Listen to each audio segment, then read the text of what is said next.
Hello and welcome to Angry Planet. I'm Jason Fields. And I'm Matthew Galt.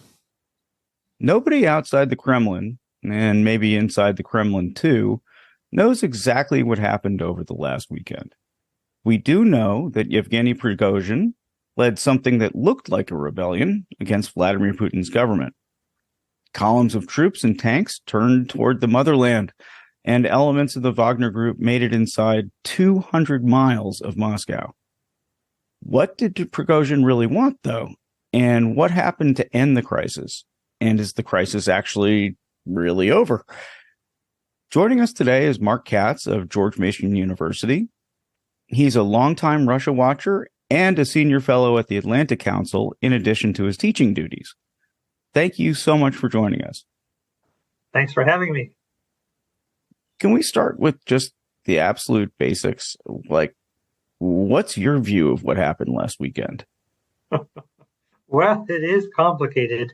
Certainly, Putin had promoted this fellow Prigozhin as sort of an alternative to his state security services. Prigozhin, built up the Wagner Group. They were able to operate sort of deniably, although everyone knew they were acting on behalf of Russia, whether in the Middle East or North Africa or elsewhere in Africa.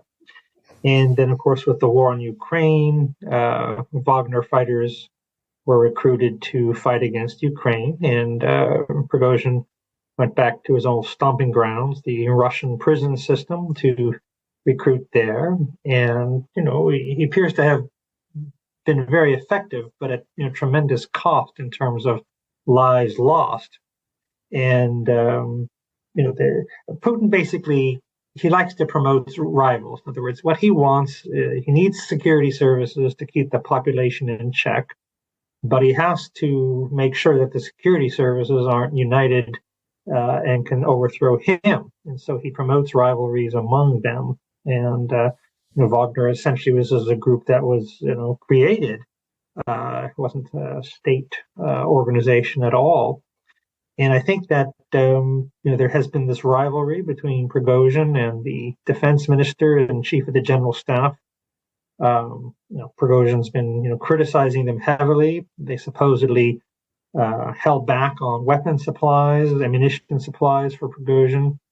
And what I believe that Prigozhin was doing was that he didn't intend to overthrow Putin at all. That what he wanted to do was to help Putin come to his senses and rid him of these bad advisors, Shoigu and Gerasimov, and that then he and Putin together, that they would take care of things. But I also when Prigozhin came out and basically criticized the whole rationale for the war, that he said, Ukraine was not a threat to Russia. They didn't need to be there. It was just these greedy generals who wanted to go to war. Maybe he thought that, Putin can use this as an excuse. Yeah, now I see the light thanks to you. But of course, Putin himself is intimately associated with the war. In other words, I think for Putin, this really is the central cause of his being. He believes everything he said about Ukraine being a threat and needing to be denazified, etc. And therefore, I think that in that Prigozhin in his own mind wasn't there to overthrow the government. Then basically he was, he had to stop. It all felt like theater at the end of it, in a way. When he decided to turn around and he's talking to Lukashenko and I'm going to go to Belarus. The whole thing just felt very, I don't know if staged is the right word, but like a play, like a very elaborate play. I think it was, if it was a play, it was definitely ad lib. I don't think they had planned this in advance. And it is shocking that considering how Putin imprisons anyone who even slightly criticizes the war effort against Ukraine, to let someone who marched on Moscow, seized Rostov, fired upon regular Russian military forces, to let this guy go off into exile in Belarus, apparently with his men as well, whoever wanted to go with him. This is shocking that Putin would allow this to happen. And I have a feeling that, it was one of these things where everyone was being a worst case analyst. In other words, maybe Prigozhin thought that other units of the armed forces would join him on his march to Moscow. They didn't. On the other hand, no one seemed to be stopping him. And so I think that for Putin, the idea was just, get this guy out of here now. If he's losing his nerve, this is the moment to diffuse this. But that it really looks bad for Putin if this could happen. And I think that part of the reason why Prigozhin didn't get as much support as he did is because he's leading Wagner against the regular military. Now I think the door is open for a regular military commander, unit commander. If they tried something like this, maybe they would get a lot more support. I don't know if that would happen. I don't think Putin knows either. I heard a really interesting comparison to the Yeltsin revolution, saying that in the early days of the that attempted coup, there was the largest sick out of police and security officials of all time. That nobody came to work just because they didn't want to pick a side at that point. Do you think there's something similar with the military, the way they sort of sat it out? Or absolutely, yeah. I think that I think that the prudent thing was not to get involved, but that in retrospect, I think Putin and company are going to be going over this, who did what when, and that they're going to be drawing lessons as to who can be considered reliable or not, and maybe these people need to be gotten rid of. I think the problem for Putin is that. Can he trust anyone at all now to replace them? I think that Putin, who tends to be paranoid anyway, that he really must be very nervous right now. Is there? Sorry, go ahead.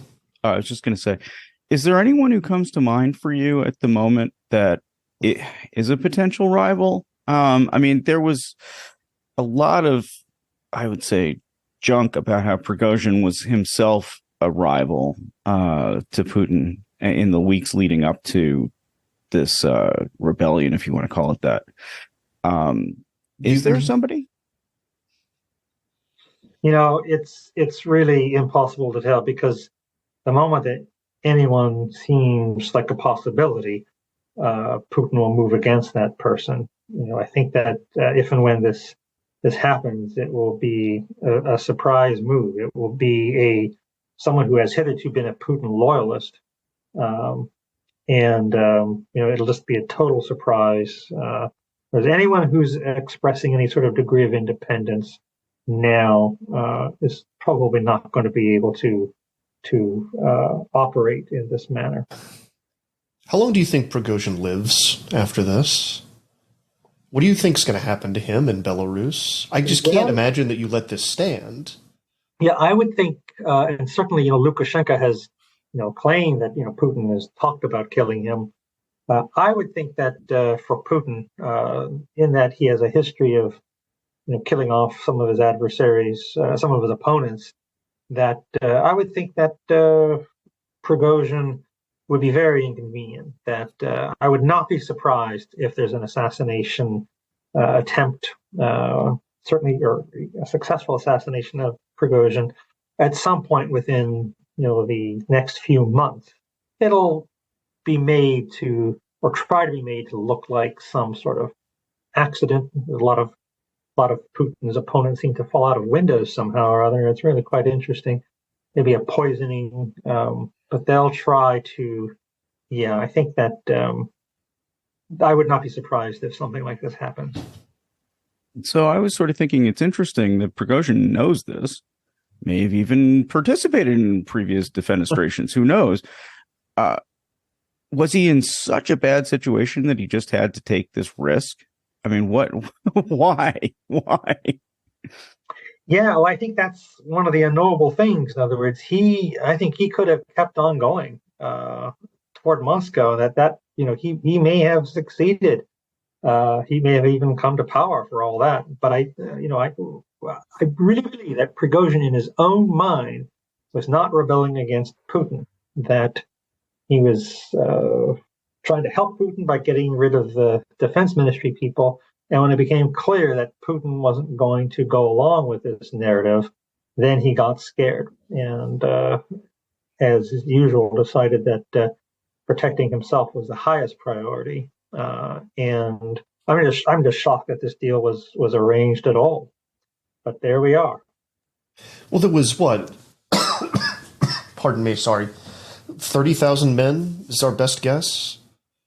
30,000 soldiers? Something like that. It appears to be something like that. So the issue that apparently inflamed Prigozhin was the requirement that Wagner forces sign this contract, subordinating themselves to the defense ministry. Now, Prigozhin obviously did not want to do that. That would vitiate his own authority. But I would have thought for a lot of individual Wagner fighters, maybe it wouldn't have been such a terrible thing. In other words, you fight for Wagner, your chance of becoming a casualty is much higher than if you're with the regular forces. So maybe if you sign this contract with the regular forces, maybe you'll be in a lesser degree of danger. At least that's, I think, a possibility. That we can't assume that all Wagner fighters are necessarily going to support Prigozhin, and maybe this is a way out. On the other hand, if your option is, move to sunny Belarus and not fight at all, then I can understand why a lot of guys might want to go over with him. That why be on the battlefield when there's this once in a lifetime opportunity to get out of it altogether. How independent is Lukashenko? Did he volunteer to step in? Was he told to broker this deal? What do you think his real role might have been? Certainly the portrayal of Lukashenko is that he is subordinate to Putin. But the thing is that I think he actually exercises a lot of autonomy, that he can do a lot on his own, and I think that he saw this as an opportunity. Certainly, he himself says, he spoke first to Putin, then to Prigozhin. Both of them were willing to work with him, and that gave him the opportunity to do so. He's already talking about how, look, Wagner guys will be useful in training Belarusian forces. He also seems to indicate that Wagner will be there at his own expense. In other words, that Belarus might be making some money off of this. Maybe he has. It's not clear at all whether Prigozhin is still going to be able to control Wagner forces in the Middle East and Africa, and they're making money through providing protection. Maybe Lukashenko wants a portion of that, and maybe it's even a degree of protection. In other words, that. Having Wagner guys in Belarus means that if Putin decides to play rough with Belarus, it won't just be Belarusian forces that who have no combat experience, but it'll be Wagner forces he might have to come up against. So I think for Lukashenko, this isn't a bad outcome at all. Does it change his role in the world? Well, I think it does. I think that there's. I think what this Ukraine war in general has done has made Russia a little bit, brought it down to the level of some of its smaller partners. In other words, just like Putin is now dependent on Iran for arms supplies, dependent on North Korea, that they're now in a position to ask more of Russia than they might have otherwise. I think similarly with Lukashenko, he's done a big favor for Putin. Done what Putin has wanted. Now I think that there'll be payback. One issue I think that people haven't focused on is that supposedly these Russian tactical nuclear weapons have been deployed to Belarus.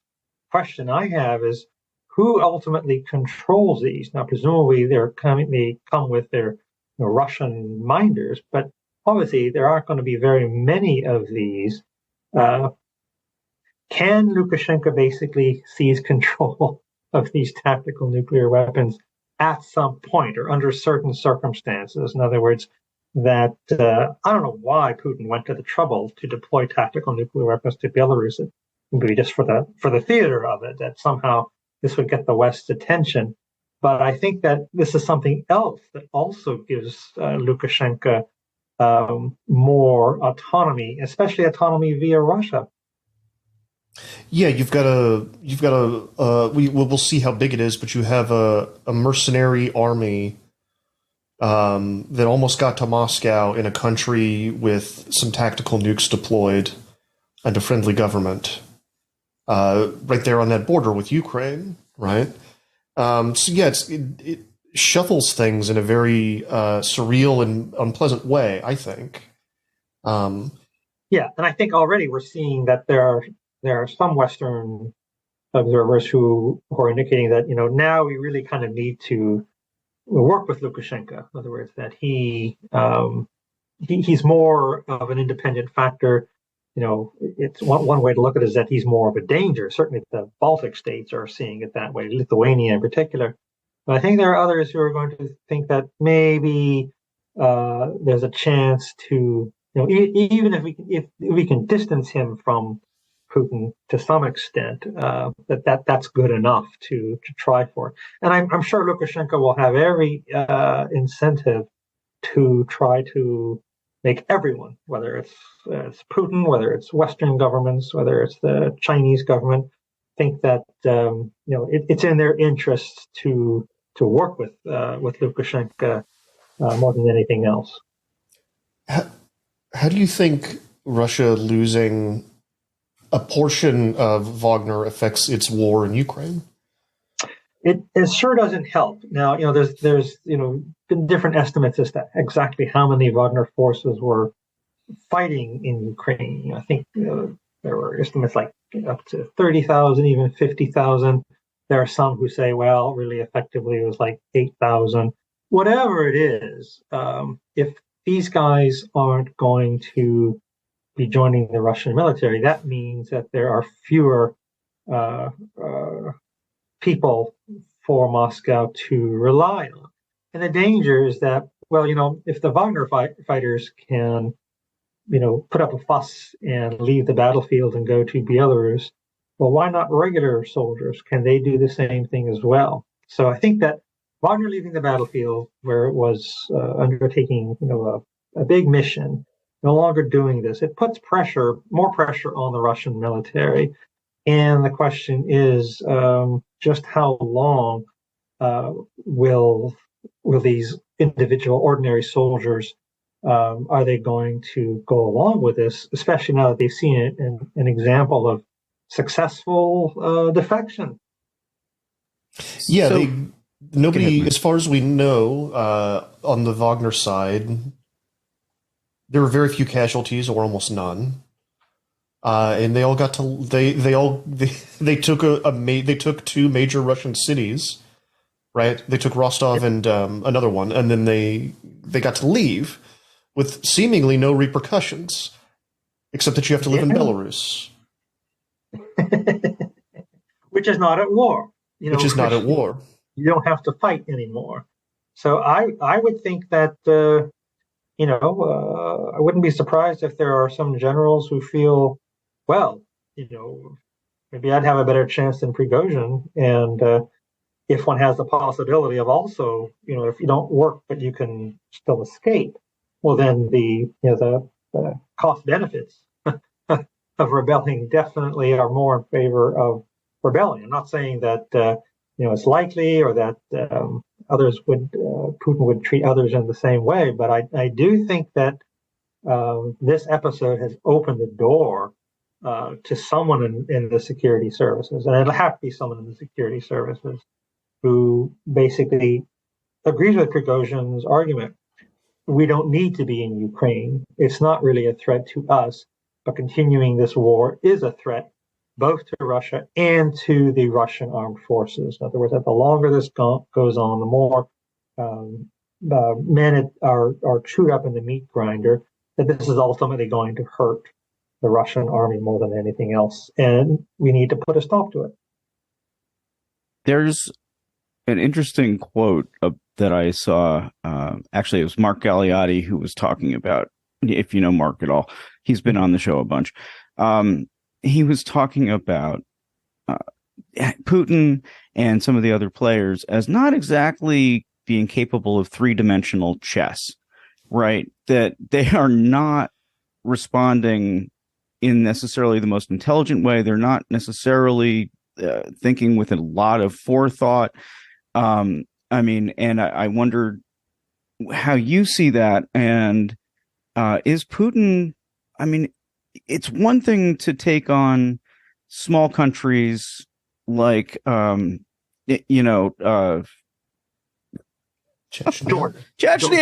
It's one thing to take on small countries like Chechnya. It's another thing to take on Ukraine, and it's another thing to send away your nuclear weapons to Belarus. I mean, where do you think that was a tactical Putin? deployment? Yeah, right. Tactical deployment of his own demise. Anyway, I mean, what do you think about Putin's capabilities and what we've learned? Well, I think just the whole invasion of Ukraine showed real stupidity. He really thought that he'd be welcomed by all right-thinking Ukrainians because, of course, they're really Russians and they know it. And this didn't happen. And then, of course, he continued on with the conflict. So, yeah, I think that up until then, he had been pretty careful. He chose conflicts either that he could win quickly or that he had help. You could, outsource the Chechen conflict to Kadyrov and his guys in Syria, as the Iranians and their Hezbollah allies that are, carrying a lot of the burden of defending Assad. Georgia was just so little. And of course, his success in Crimea was just so, over and done. And I think that he had the idea that, it would be just as easy as lightning strike before anyone could respond. And then people would just have to deal just like they had before. And that didn't work. And partly didn't work because he had been successful in the past, that people had, had prepared. In other words, if he hadn't in 2014 stopped at the Crimea and eastern Ukraine, if he just tried to keep on going, maybe he would have succeeded. But because he was successful then, in other words, the Ukrainians and even the West to a certain degree were preparing for something to occur again. And he had a real fight on his hands, and he's not been able to conclude it successfully. That makes me just wonder, the next question for me is, why does history repeat itself? Well, it's I think this guy's in a bubble, and he has surrounded himself with people who tell him exactly what he wants to hear. And anyone who tells him different has long ago been excluded from this circle at best. So anything he thinks, he's in an echo chamber. And I think that it was divorced from reality. Very much, I think, like Saddam Hussein was in Kuwait. People who sort of knew about that system indicated the same thing. In other words, he was just so convinced of his own strength and his adversary's weakness that he operated on that basis. I think similar with Putin, he did the same thing, and he ultimately is hoping that the West will be divided and will crack, will back down. Maybe Trump will come back into office. Of course, he's assuming that even if that happens, that Trump could actually change the policy. So it's he just basically, he listens to what he wants to hear, and now I think it's getting harder, though. In other words, that he's not just facing war with Ukraine.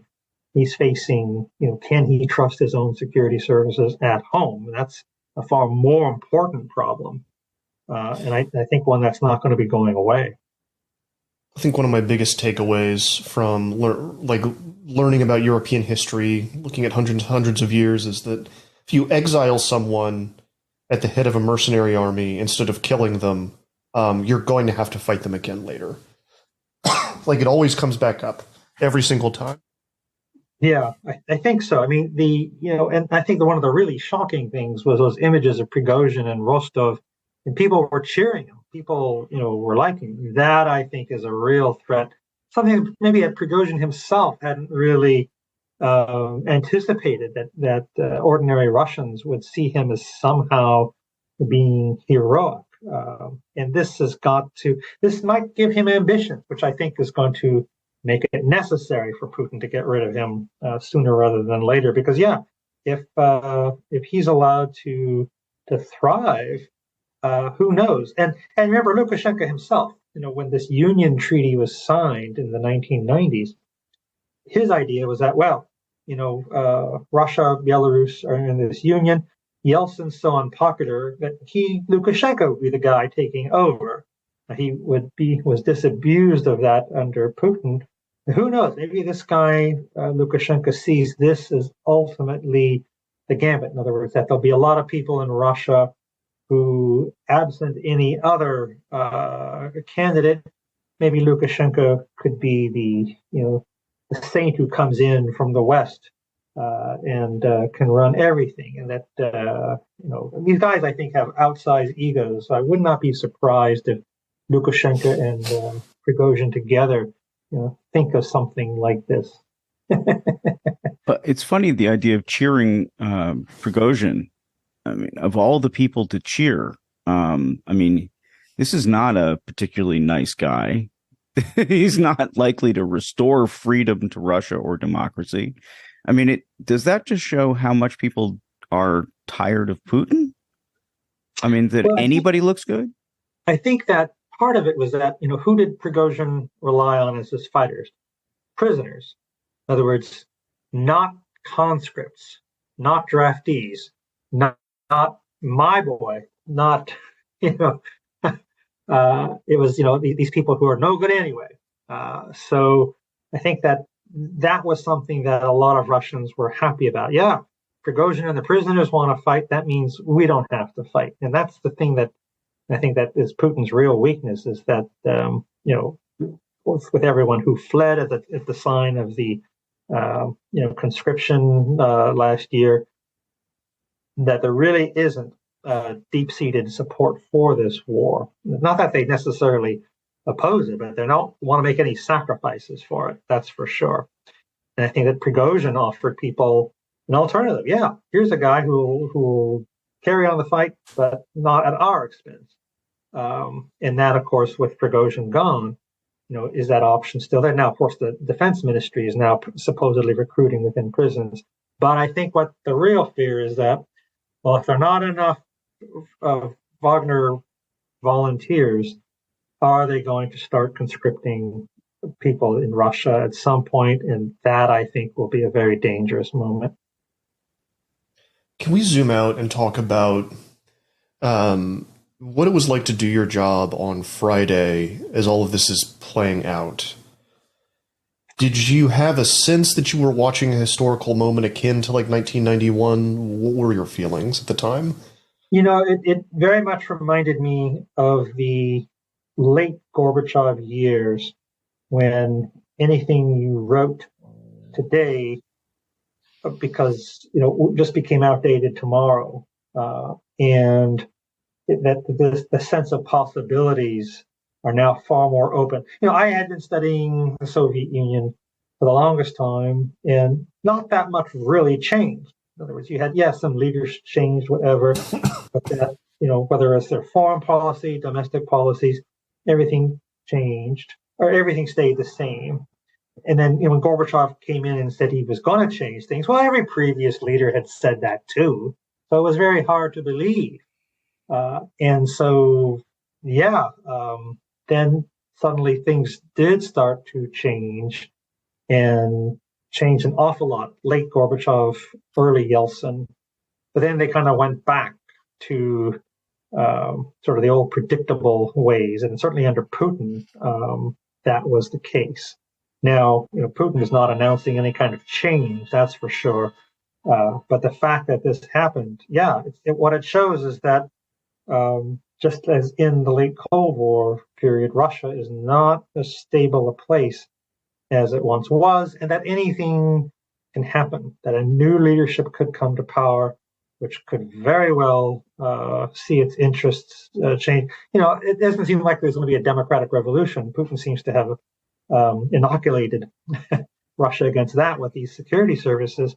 But, of course, in other democratic revolutions, its security service defection is one of the key elements that is occurring. That is a possibility. But even another authoritarian leader could just decide to reverse course. In other words, that the war in Ukraine is hurting Russia. Let's put an end to this and blame it all on Putin. That would be popular, probably. That would be a popular position. I think there's a lot of Western countries who would be very happy to work with such an authoritarian Russian leader. A reasonable authoritarian, authoritarian modernizer, practical, pragmatic. We definitely work with such an actor. Might even pressure Ukraine to make some concessions, for the greater good. I think that there are now possibilities that we just haven't seen until recently, and maybe they'll come to fruition, but maybe not.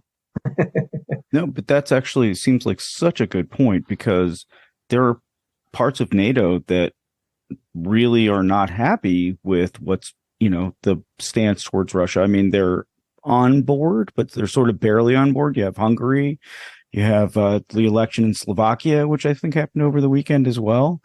Anyway, I'm just saying it makes sense. I mean, the alliance is sort of right. Barely holding on as is.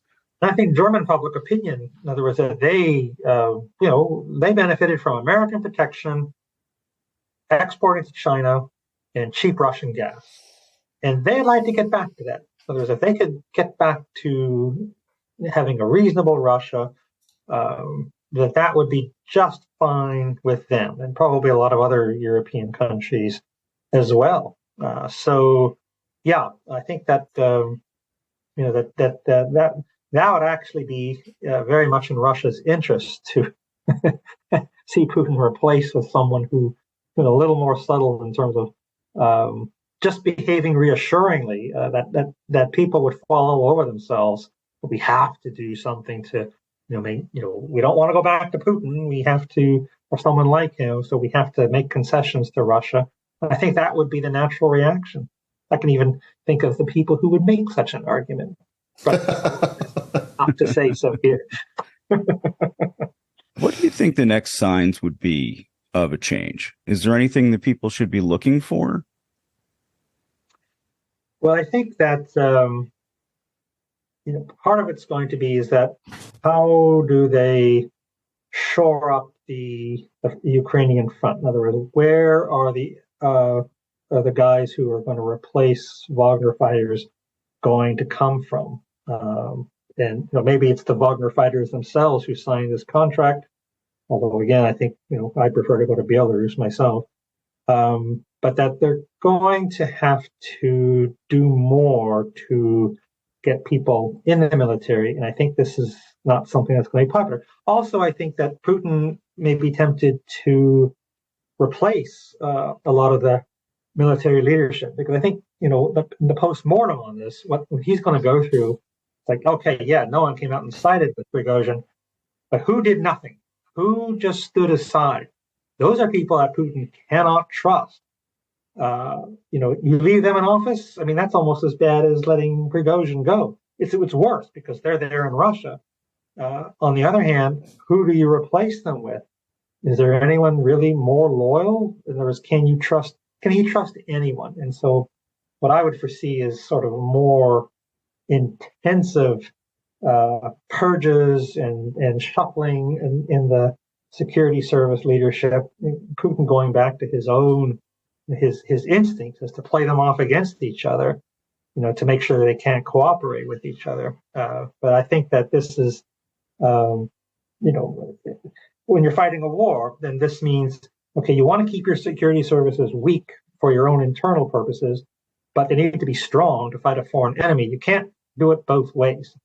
Either you build them up to fight the foreigners effectively, but then that risks them being strong enough to hurt you internally, or you keep them divided internally, and then that undermines their ability to fight the external enemy. So I think this is a trap of his own making, which he cannot get out of. You make it sound like it's almost now we're just waiting for the rest of the dominoes to fall. Like this is probably the end of Putin. It may take a year, it may take 2 years. When it happens, it will be shockingly fast, possibly. But you make it sound like this is maybe it. Well, I mean, obviously, there's probably a degree of wishful thinking in all this. This is what I mean. It's not just that I think this will happen. It's what I want to happen, and that, of course, is always dangerous in terms of analyzing anything. It might not. But obviously, at some point, Putin does have to go. What, he's 70 now, which is actually, now that I'm almost 70, it doesn't seem so old. But he can't stay in that position forever. And, what does he do? Does he wait to be overthrown? Or does he decide to do a Prigozhin? Maybe not move to Belarus. That would really be interesting. Maybe to Beijing or maybe to Pyongyang. God. He may be one of the world's richest men, right? I mean, there's some thought that he really is. You have to be able to access this wealth. Yeah. And that, I think, is problematic. And wherever you move, your hosts are going to demand a good portion of it. That's for sure. Not going to be safe. So, I think that, here's a guy who's also worried about self-preservation. Now, he has such an enormous ego. He sees his own survival and Russia's survival as basically one and the same. But if he comes to the understanding that he really can't trust anyone, I presume that, like Prigozhin, he will want to save himself above anything else. He may have already been, working on this. And there might be some places that would be willing to take him, just like Lukashenko took Prigozhin. They might find him useful. So, supposedly he watches the tape of Gaddafi being killed by the mob, over and over again. If that's really what he is afraid of, then I would think flight would occur to him as a way to escape from this. Now, is it that bad? Has he gotten to this point? I don't know. But I think that here's a guy who thinks in worst case terms, that he has to anticipate that maybe, if he can't trust his own security people, then maybe he needs to make other arrangements. It's so hard to picture for me, It is. And I imagine, picture yourself in his shoes. You can't be happy. He can't be happy with the situation he is now in. He really, it's nothing's happening to make him feel better. It seems to me. These kinds of stories always end one way, though, right? Very rarely do you get to be Stalin and have everyone so cowed that you die in bed, and everyone's afraid to roll you over. If that's what actually happened. If that's what actually happened. It was the doctor's plot right there at the end. Maybe the doctors got him, right? Yeah. Well, like Nicholas I, who I think is the real model for Putin. He comes in, he's very successful with his wars, suppressing any domestic opposition. Then he gets himself involved in the Crimean War, and he bites off more than he can chew. As he's at war with the Ottoman Empire, which he'd been able to deal with successfully before. Then suddenly he's also at war with Britain and France and others, and it all goes. But he does not stop the war. In other words, he has to basically die in office. Then his successor, Alexander II, extracts Russia from this. And that, I think, is a possibility. In other words, that Putin will keep on doing what he's doing so long as he's alive. And so the only way to end this war will be to subtract Putin in whatever way. And whether it's to overthrow him, whether he simply dies in bed, or whether he flees. And if I were Putin, I think I'd know which option I would ultimately prefer. Or in other words, if dying in bed doesn't appear to be, there's sort of at some point in the future, in the distant future, doesn't seem like it's going to be an option, then maybe fleeing might be. Well, I mean, the Kremlin has a lot of windows. It does, yeah, it really does, and I think that I think this episode more than anything else has let Putin understand that he cannot completely trust his own security services, and that there's no one else. He could act to save the leader of Kazakhstan. He could act to help Lukashenko, but there's no one who can help him. And I don't think the Chinese are going to be sending troops to Moscow to protect Putin. So he's on his own. Now, I think the real worry is that basically he decides to unleash Armageddon. Certainly, I understand that he once said, and what's interesting, in the past, a lot of my Russian students have said, without Russia, the world need not continue. That there is this idea that if Russia isn't going to be successful, well, then there's just no reason for the world to even exist. And would he unleash some kind of Armageddon? Now, the trouble, of course, is doing this is that you don't survive yourself. That's for sure. And you also have to then, the people you give the order to actually obey. Just as you were talking about earlier, people didn't obey the orders to move against Yeltsin back in 1991. Can he be sure that such an order is a terrible thing? In other words, that if you obey it, you're probably going to be dead within an hour because of what you've unleashed. So why do it? So even if he wants to, let everyone die strategy, it's not clear that he can rely on his own people to unleash this. I'd just say this is the perfect note. Unless, Matthew, you have something else. We like to go out on a downer. We like to go out on a downer. So talking about nuclear war, the destruction of all life on the planet. Oh, right. Well, that's the guys after my own heart. That's right. Yeah, I believe in the power of pessimism. It doesn't tend to lead you astray. That's right. Yeah, that's the one optimistic thing about being a pessimist is that you're rarely disappointed. And you're usually prepared. That's right. There you go. Well, Mark Katz, thank you so much for joining us today and taking us through what we know. Boy, is it complex. It is indeed. All right. Well, it's great being with you guys, and really appreciate your inviting me onto the show.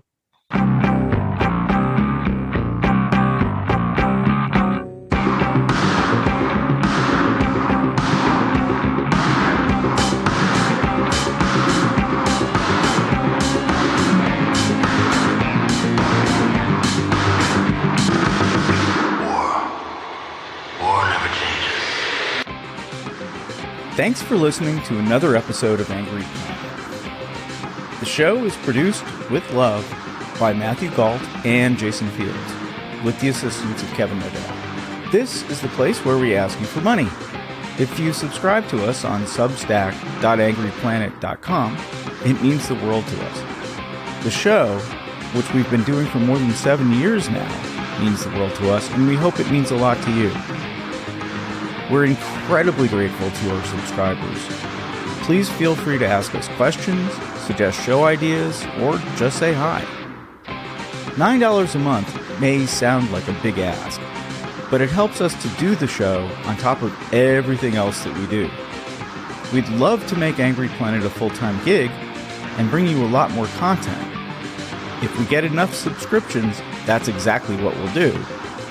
But even if you don't subscribe, we're grateful that you listen. Many of you have been listening since the beginning, and seriously, that makes worth doing the show. Thank you for listening, and look for another episode next week. Stay safe.